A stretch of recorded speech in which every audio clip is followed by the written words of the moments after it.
So, I get asked a lot of times, like, why do I do what I do? How did I get into healthcare?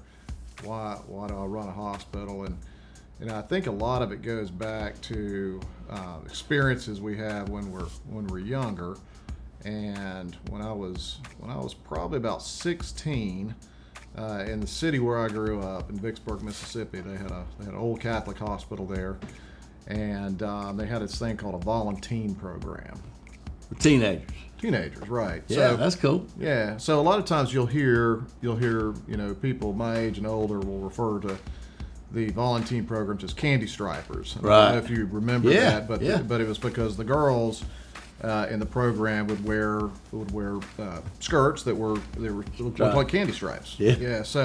So that was the I had worked the summer before, and Did you have a candy striped shirt and pants? I did not. So I did not. So my shirt was a maroon. I had a maroon top, and I had to wear white pants and white shoes. Oh, so man. that everybody at the hospital would know I have no idea what I'm doing.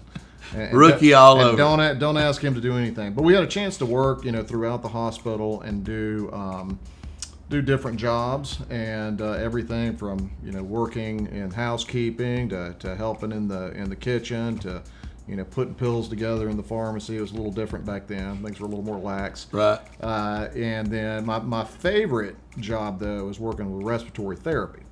So as you may know, respiratory therapists are the guys that will come in and they'll do respiratory treatments on you. They can also help intubate you, and they work with a lot of people in the ICU, and they're trained in that area. And it was interesting because it's all about the airway. And so what they would do is they would run out and do a couple treatments, then they would go back and hang out in the lounge. And so I'd go with them, and they go back to the lounge, and everybody smoked. This was like in the late 80s. Yeah. So it was, the whole respiratory therapy department would sit around and smoke and The respiratory therapy department.